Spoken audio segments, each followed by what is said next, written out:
அகிலமெங்கும் உள்ள தமிழ் நேயர்கள் அனைவருக்கும் பரம்பரை ஜோதிடர் உங்கள் மனோ பாலாஜியின் அன்பான வணக்கம். கடகராசியில் பிறந்த அன்பர்களுக்கு குரு பகவான் அதிசார பெயர்ச்சி. உங்களுடைய ராசியில் தான் குரு பகவான் உச்சமடைவார். ஆனால் சமீப காலமாக விரயஸ்தானத்தில் சஞ்சாரம் பண்ணிகிட்டு இருந்தார். விரயஸ்தானங்கிறது என்னங்க? அதாவது நம்ம நஷ்டத்தை கொடுக்கக்கூடிய இடம். அதாவது சில சந்தோஷமான விஷயங்களை நம்ம ஏற்படுத்தாலும் அது பாதகமாக ஏற்படக்கூடிய ஸ்தான பலம் தான் அந்த விரயஸ்தானம். ஏன்னா குரு பகவான் நவ கிரகங்களிலேயே அதாவது முழு சுப கிரகங்க. அதனால தான் குரு அருள் இருந்தால் தான் நம்ம எதையுமே பண்ண முடியும். அப்படிங்கிறதுனால இந்த 9 நவகிரகங்களில் குரு ரொம்ப ரொம்ப முக்கியமான ஒரு கிரகமாக இருக்கிறதுனால அவர் நல்ல பாவகத்தில் நம்மளுடைய ராசிக்கு நல்ல இடத்துல அவர் பயணிச்சுட்டு இருந்தார்னு வச்சுங்களேன். ஆனால் அந்த காலம் பொன்னான காலமாக இருக்கும். அதே பலவீனமான இடத்துல அவர் பயணிச்சுட்டு இருந்தார்னு வச்சிங்களேன், நம்மக்கிட்ட திறமை இருக்கும், அறிவு இருக்கும், நம்மக்கிட்ட எல்லா சக்தியும் இருக்கும். ஆனால் அதை செயல்படுத்த முடியாது, சில வாய்ப்புகள் அமையாது.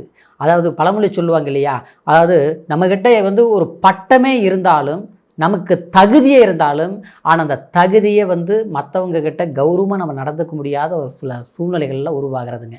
அந்த மாதிரிலாம் இருக்கிறதுக்கு காரணம் என்னென்னா, இந்த குரு பலவீனமாக இருக்கிற போது தான் அந்த மாதிரி ஒரு சூழ்நிலைகள் உண்டாகும்.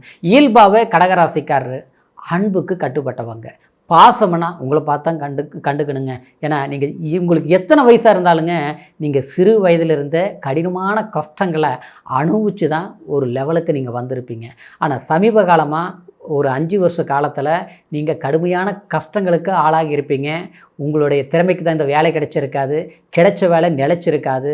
சிலருக்கு படிப்புக்கு தகுந்த முயற்சிகள் எடுத்து அது பலன் இல்லாமல் போயிருக்கும். சில மாணவிகளுக்கு பார்த்தோம்னா நம்ம எதிர்பார்த்த மார்க்கு ஒரு விதமாக இருக்கும், ஆனால் கடைசியில் வந்த மார்க்கு குறைவாக இருந்திருக்கும். அதனால் வெக்ஸ் ஆகிருப்பீங்க. சரிங்களா?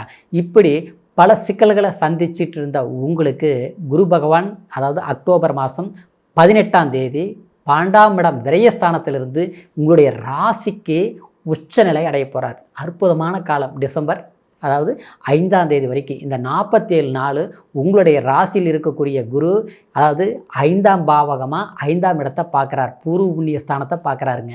பூர்வ புண்ணிய ஸ்தானங்கிறது நம்ம குலதெய்வத்தோட அருள் கிடைக்கணும்னாலும் கூட அந்த 5ஆம் இடம் நல்லா இருக்கணும். அப்போ அந்த இடத்த குரு பார்க்குறதுனால நீங்கள் புனிதமாக்கப்படுறீங்க.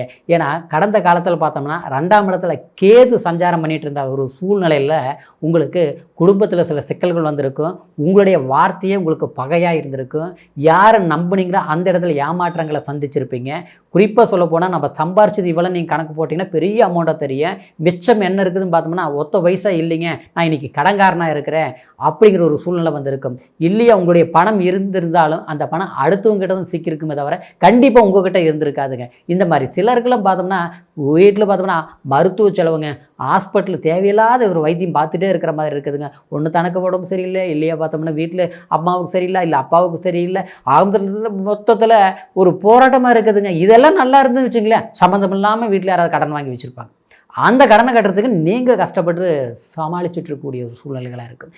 இப்படி எல்லா போராட்டங்களையும் கடந்து வந்துட்டு இருக்கிறீங்க. ஆனால் அஷ்டமத்தை முடிஞ்சு போச்சுங்கிறாங்க.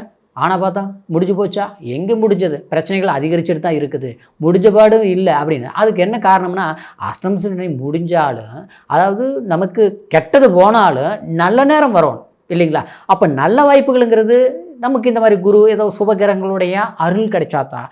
அதுதான் நமக்கு மொத்தமாக அவுட் ஆகி 12ஆம் இடத்துல உட்காந்துருக்குது குரு. அப்போ என்ன இருக்கு? வாய்ப்புகள் தெரியும், கண்ணுக்கு தெரியும், ஆனால் அதை சரியாக பயன்படுத்த முடியாது. ஒருத்தர் ஒரு வேலையே கொடுக்குறாரு, அந்த இடத்துல நல்லா வேலை செய்கிறதுக்கு முடியாது. சொந்தமாக ஒரு தொழில் பண்ணுறோம்னு வச்சுங்களேன், ஒரு வாரத்துக்கு சொல்கிறேன், நம்ம வெளிநாடு போயிருக்கிறோம், அங்கே போய் நம்ம இங்கே எல்லா வேலையெல்லாம் செஞ்சு அங்கே ஒரு டிரான்ஸ்போர்ட் சம்மந்தப்பட்டதோ இல்லையா வர்த்தகம் சம்மந்தப்பட்டதோ அங்கே போய் ஒரு சொந்தமாக வேலை செய்கிறது, அல்லது நாமளே ஒரு கம்பெனிலேயோ கூட வேலை செஞ்சுட்டு இருக்கிறது. எது செஞ்சாலும் வேலை தானே. அதில் பார்த்தோம்னா அதாவது நல்லா போயிட்டு பார்த்தோம்னா திடீர்னு ஒரு பிரச்சனைகள் கொடுக்கறது. இல்லை ஒரு முதலீடு போட்டு ஒரு தொழில் ஆரம்பித்தோம், சைடு பிஸ்னஸ், கடைசியில் பார்த்தா ஆஹான்னாங்க ஓஹோனாங்க, அடுத்தவங்களை நம்பி போட்டு எல்லாம் இருந்தது போகிற போயிடுச்சுங்க. நான் இப்போ புதுசாக சமாளிக்கிற மாட்டு இருக்குது. இந்த மாதிரி அந்த விரயஸ்தானத்தில் இருக்கிற போது அந்த விரயங்களை கண்டிப்பாக ஏற்படுத்தும். பாக்கியங்கள் கண்ணுக்கு தெரியும், ஆனால் கை கேட்டாது. ஆனால் நாம் அடுத்தவங்களுக்கு ஒரு ஐடியா கொடுத்தோம்னு வச்சுங்களேன், சூப்பர் அற்புதமாக இருக்குது அண்ணன், நீங்கள் மட்டும் ஒரு ஐடியா சொல்லுங்கள், அம்மா நீங்கள் மட்டும் ஒரு ஐடியா சொல்லுங்கள், நீங்கள் சொல்கிறது உங்கள் மகராசி கைராசி அற்புதமாக இருக்குதுன்ட்டு புகழவாங்க. அது உண்மை. கடகராசிக்கிற அதுதான் தனராசி, நீர் தத்துவ ராசிங்க, ஜலராசின்னு சொல்லுவோம். ஏன்னா உங்களோட பொறுத்த வரைக்கும் கள்ளங்காவடம் இல்லாத ஒரு குழந்தைத்தனமான ராசி. ஏன்னா நீங்கள் ஒருத்தர் மேலே அன்பு வச்சுட்டிங்கன்னா டோட்டலாக அவுட் ஆயிடுவீங்க, அப்படியே அவங்ககிட்டே மூழ்கிடுவீங்க. ஆனால் அதை வச்சு அவங்க பயன்படுத்திக்குவாங்க. உங்களுக்கு எதிரி யாருங்கிறீங்க? உண்மையிலே சொல்ல போனால் நீங்கள் யாரை தூக்கி விடுறீங்களோ அவங்களே ஒரு கட்டத்தில் எதிரியை வந்து நிற்பாங்க. ஏன்னா உங்களுடைய ராசி அப்படி தான். ஏன்னா குரு பார்த்தோம்னா உங்களுடைய ராசிக்கு 6ஆம் அதிபதி, சரிங்களா?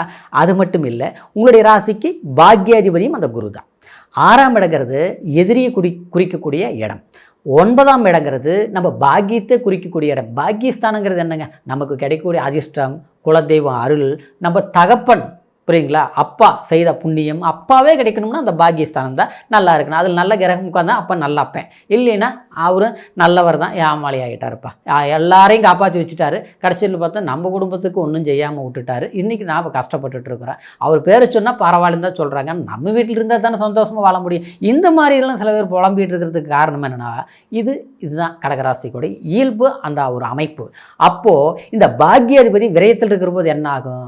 நாம் வழிகாட்டணும் டாப் ஆயிடுவாங்க. ஆனால் நாம் என்ன ஆயிரும்னா அவங்க ஈஸியாக நம்மளை வச்சு காரியத்தை கரெக்ட் பண்ணிக்கிட்டு கடைசியில் பார்த்தா காலவாரி விட்டுருவாங்க. இந்த மாதிரி ஒரு கஷ்டங்களெல்லாம் அனுபவிச்சிருப்போம். ஆனால் நம்ம தெரிஞ்சிருந்தே நம்ம குழியில் விடுவோம். காரணம் நம்ம அதிகமாக நம்பிடுவோம், அனுபவிச்சா டோட்டலாக இதாகிடுவோம். அப்போ இந்த 6ஆம் அதிபதியை இந்த குரு வர்றதுனால உழைப்பு உங்ககிட்ட இருக்கும், சரிங்களா? உழைப்பு, தன்னம்பிக்கை, விடாமுயற்சி. ஒரு விஷயத்தை நினச்சிட்டிங்கன்னா தூங்க மாட்டீங்களே, கண்டிப்பாக தூங்க மாட்டேங்க. இது இப்படி பண்ணணும் அப்படி பண்ணணும், எல்லாம் அப்படியெல்லாம் ரைட்டு தான். என்ன சமீப காலமாக சிக்கலாகவே போயிட்டு இருக்குது, அது ஏன் இப்படி அப்படிங்கிற குழப்பம் வந்தது பார்த்தீங்களா? அது 12ஆம் இடத்துல இருந்த குரு தாங்க அதுக்கு காரணம்.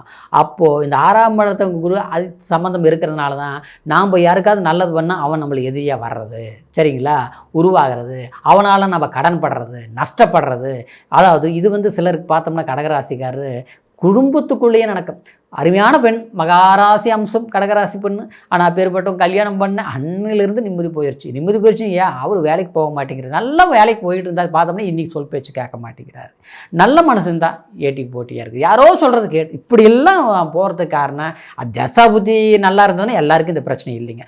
தசாபுத்தி கொஞ்சம் பலவீனமாக இருக்கிற போது இந்த மாதிரி பிரச்சனைகளை இப்போ சமீபம் சந்திச்சுட்டு இருப்பீங்க. அந்த காலம் மாறக்கூடிய நேரம் இந்த அக்டோபர் மாதம் 18ஆம் தேதி. கவலையே விடுங்க, கண்ணீர் வேண்டாம் கண்டிப்பாக.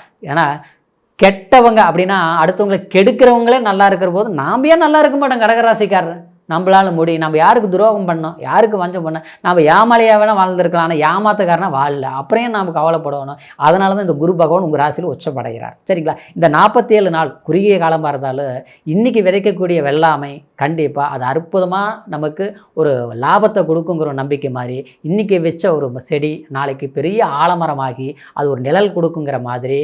அதாவது இந்த குறுகிய காலமாக இருந்தாலும் இன்றைக்கி எடுக்கக்கூடிய முயற்சி உங்களுடைய வாழ்க்கையில் குடும்ப வாழ்க்கை, செல்வாக்கு, திருமணம் ஆகாமல் இருக்கக்கூடியவங்களுக்கு திருமண பாக்கியம், அதே மாதிரி டைவர்ஸ் சில குழப்பங்கள் இருக்கக்கூடியவங்களுக்கு அதுக்கு ஒரு தீர்வு, மறு வாழ்க்கை அமைக்கணுங்கிறவங்களுக்கு ஒரு புதிய வாழ்க்கை. நம்மளால் முடியுமா, நம்மளால் சாதிக்க முடியுமா, கடவுள் அந்த பாக்கியம் கொடுப்பாரு அப்படின்ட்டு வாழ்க்கையில் எது வேணாலும் இழக்கலாங்க. வாழ்க்கையில் நிம்மதி இழக்கக்கூடாதுங்க. அந்த நிம்மதிகள் கண்டிப்பாக உங்களுக்கு வந்து சேரக்கூடிய ஒரு காலமாக அமையும் அப்படிங்கிற ஒரு அற்புதமான இந்த ஒரு பயிற்சியாக எடுத்து நீங்கள் இந்த நேரத்தில் சரியாக பயன்படுத்துங்க.